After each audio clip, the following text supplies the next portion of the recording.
ভবিষ্যতের যুদ্ধটা কেমন ভাবে হতে পারে? ভবিষ্যতের যুদ্ধ কিন্তু বুলেট কম, যতটা পারবে ইনফরমেশন ওয়ারফেয়ারের মাধ্যমে হবে। এটা আরো স্তরটা উঠে যাবে। তুমি সামনে বসে আমাকে সচক্ষে দেখতে পাচ্ছ, ফিজিক্যালি আমি আছি, আমার একটা নাম, আমার একটা ঠিকানা, একটা আমার অস্তিত্ব আছে, রাইট?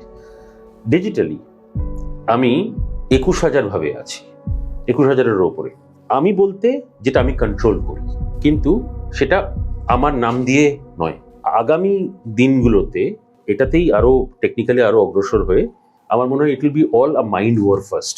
তখন লোককে বন্দুক গুলি দিয়ে মারতে হবে। There are different ways to kill. এখন হয়তো বিশ্বাস করতে ডিফিকাল্ট হবে, কিন্তু এটা আমি কালকের কথা বলবো না, কিন্তু আগামী মোটামুটি 50 থেকে 60 বছরের মধ্যে এটাই হতে চলেছে। উইদিন নেক্সট 50 ইয়ার্স, 60ও নয়, 50 বছরের মধ্যে তার কম। একটা দেশের বিরুদ্ধে কিছু করার থেকে সেই দেশটাকে খুব খারাপভাবে অন্যদিকভাবে কিভাবে নিয়ে যাওয়া যায়। মাঝে অরুন্ধতী রয়কে নিয়ে একটা জিনিস পড়ছিলাম। অরুন্ধতী রয়ের নামে একটা বলে দেওয়া হলো, উনি সেটা বলেছেন, এবং সেই নিয়ে বিভিন্ন মতবাদ বিতর্ক সভা টিভিতে বসে যাচ্ছে। পরে বোধহয় ইন্ডিয়া টুডে খুব সম্ভবত রিসার্চ করে দেখে যে পুরো নিউজটাই ফেক, এবং করাচি একটা ছোট্ট পোর্টালের থ্রু দিয়ে ওটাকে প্রচার করা।